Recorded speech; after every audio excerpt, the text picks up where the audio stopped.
In 1917, in Petrograd, Russia, people began to protest against Russia's participation in World War I.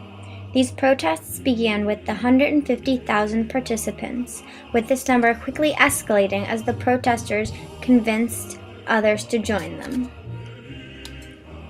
Eventually, the protesters overpowered those pushing back against them, and Tsar Nicholas II was abdicated. This ended the monarchy in Russia. With no specific leader or government in Russia, there was a question of who held the power. The Dumas, which were the middle and the upper class, fought with the Soviets, the workers and the soldiers, for power. The Dumas got the power, and they formed a provisional government to run the country.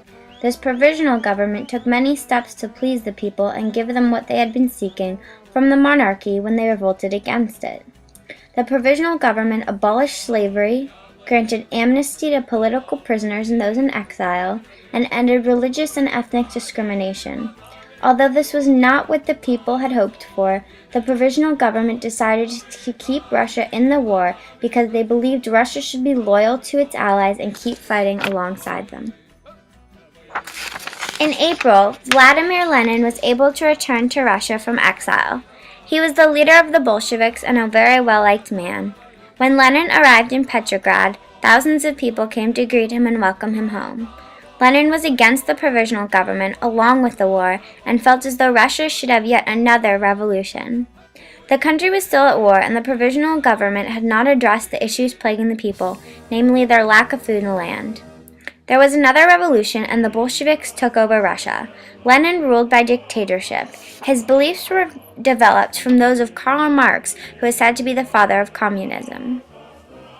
The Bolsheviks changed their name to the Russian Communist Party in March 1918. Their goal was to establish a dictatorship where they ruled by economic and social class consisting of industrial workers who derive income solely from their labor.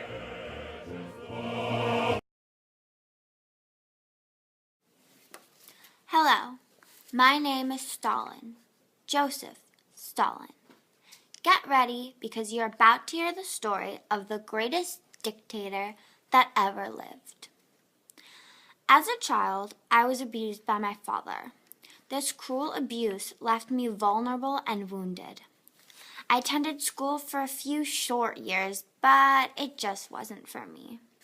I was brilliant, but the people there, well, they just didn't really like me. Official school records say that I was unable to pay the tuition and had to withdraw, but in reality, I was asked to leave because of my political views challenging Tsar Nicholas II. After I left school, I became an underground political agitator.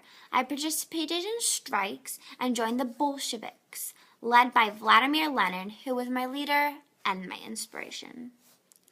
In 1912, I was appointed to serve on the first Central Committee of the Bolshevik Party. 3 years later, we took over Russia and formed the Soviet Union. I became the Secretary General of the Central Committee of the Communist Party, enabling me to gain political support. Once Lenin was dead, I quickly became the dictator of the Soviet Union. Lenin was not a true ally. For his entire dictatorship, I had given him absolutely everything. I gave him my time, my love, and my loyalty. How did he repay me? Well, he repaid me by publicly calling for my removal from the Secretary Generalship. To quote him directly, he said, "Comrade Stalin, having become Secretary General, has unlimited authority concentrated in his hands, and I am not sure whether he will always be capable of using that authority with sufficient caution." To any other political leader, this blow from Lenin would have completely ended their career in politics. Not me, though, because I am Stalin. Throughout my time as General Secretary, I was able to promote those loyal to me, remove those who were not, and gather information on every last person in my party. After Lenin died, it was finally my turn to control Russia. I started out shy, giving my peers the illusion that I was open to hearing their ideas and policies. Ha! As if I was going to listen to what anyone else had to say, let alone care about it. I was able to use the information I gathered to destroy my opposition, taking full leadership and control of Russia. Silly Trotsky and all of his little supporters had no idea the power my allies and I held. Taking him down was as easy as stealing candy from a little baby. Fear was my weapon. Ruling with fear got me to the top. In 1939, Adolf Hitler and I signed a non-aggression pact. I completely trusted that Germany would follow this pact, but evidently I was wrong. I was prepared to follow this pact, and the evidence of this lies in one of my speeches from that time, where I am quoted saying, "As regards to our position, while remaining neutral, we help Germany economically by providing her raw materials and provisions.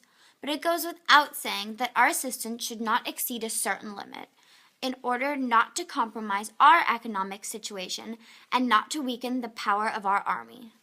Of course, I was putting the USSR first, but I was planning on aiding Germany, not attacking her. The Germans invaded the USSR, catching us off guard. Because of my military genius, we were able to execute a scorched earth defensive policy, destroying all things beneficial to our enemy. We won, of course.